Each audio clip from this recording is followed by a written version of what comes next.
hello welcome back to the है हाम्रो last chapter है त last chapter of bioptometry that's spectacles र कन्ट्याक्ट लेन्स है र यसमा चाहिँ थ्योरी चाहिँ हामीले है थ्योरी चाहिँ नर्मल्ली हामीले कता गरेका छौँ भन्दाखेरि हाम्रो जुन लेन्सको कुरा थियो नि है डिफेक्टमा हाइपरमेट्रोपिया मायोपिया है यो कुरामा हामीले डिस्कसन गरिसक्यौँ है त यो कुरामा हामीले लगभग कुराहरू डिस्कसन गरिसकेका छौँ है र अब त्यही भएको कारणले गर्दाखेरि चाहिँ धेरै छैन है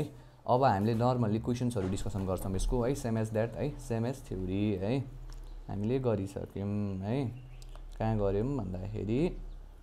अगाडिपट्टि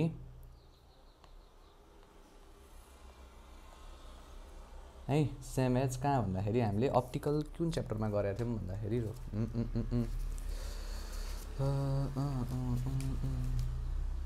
केमा गऱ्यौँ भन्दाखेरि हामीले जियोमेट्रिकल अप्टिक्स अनि यो अप्टिकल डिफेक्टमा गऱ्यौँ है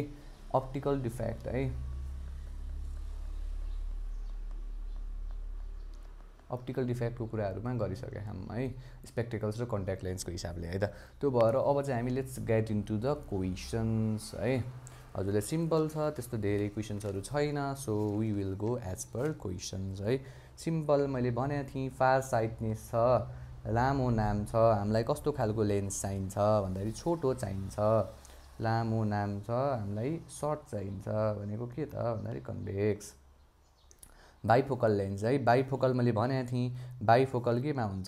प्रेस बायोपिया बाइहरूले बाई नै खोज्नुहोस् भनेको थिएँ बाई खोज्नु पऱ्यो है अब अर्को इम्पोर्टेन्ट के छ भन्दाखेरि most common use lens material है नर्मल्ली लेन्स मेटेरियलमा सबभन्दा धेरै युज हुने मेटेरियल कुन हो भने के बुझौँ भन्दाखेरि पोलिकार्बोनेट है पोली धेरै छ भनेर सम्झिँदा हुन्छ which lens is also known as colour changeable lens है यहाँमध्ये कुन लेन्स चाहिँ कलर अब हेर्नु त कलर भनेको छ कलर भइसकेपछि के खोज्नु पऱ्यो फोटो खोज्नु पऱ्यो चेन्ज भनेको छ क्रोमेटिक खोज्नु पऱ्यो सो फोटोक्रोमेटिक लेन्स भनेर सम्झिनु होला अर्को भनेको अर्ग्यानिक लेन्स भनेर हामीले केलाई भन्छौँ भन्दाखेरि अर्ग्यानिक लेन्स भनेर हामीले प्लास्टिक लेन्सलाई भन्छौँ है अर्ग्यानिक लेन्स भनेर हामीले प्लास्टिक लेन्सलाई भन्छौँ अब आउँछ हाम्रो during Titmus fly test for stereopsis है यो मध्ये कुन हाम्रो चाहिँ यो लिटमस फ्लाई टेस्टको लागि युज हुन्छ भनेर एकदमै सोधेको क्वेसन हो यो है नर्मल्ली पोलराइज लेन्स है कसरी बुझ्नुहोस् पोलराइज लेन्स चाहिँ स्ट्रप्सेसको लागि युज हुन्छ भनेर सम्झिँदा हुन्छ है त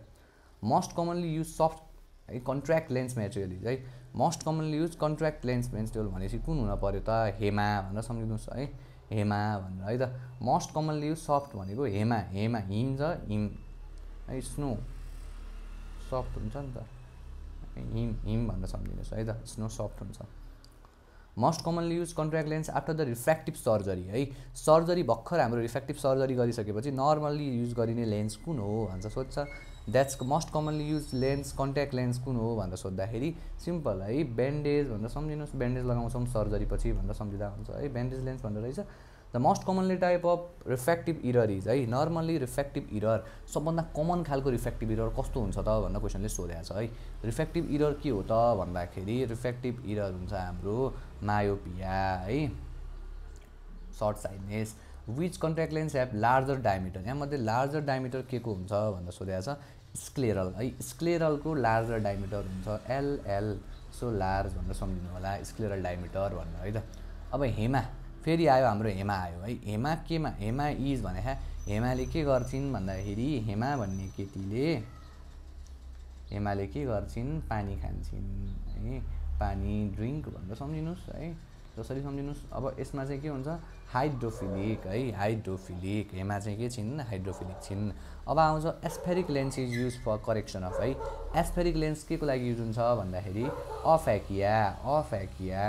अफेकिया भनेको के थियो लेन्सकै एब्सेन्ट थियो है लेन्सकै एब्सेन्स थियो यसलाई भन्छौँ हामीले अफेकिया है यति कुरोहरू छन् है यसलाई डिल गर्नु होला र है एकदम very very best for the exam है मजाले है र हामी फेरि पास्ट क्वेसन्स है लास्टको सीको 2000 है हाम्रो कतिवटा छ हाम्रो 2078 79 है 76 77 यो क्वेसन्सहरू ल्याएर पनि एभाइलेबल हुनेछौँ है जबसम्म एकदम give your best leave the rest है त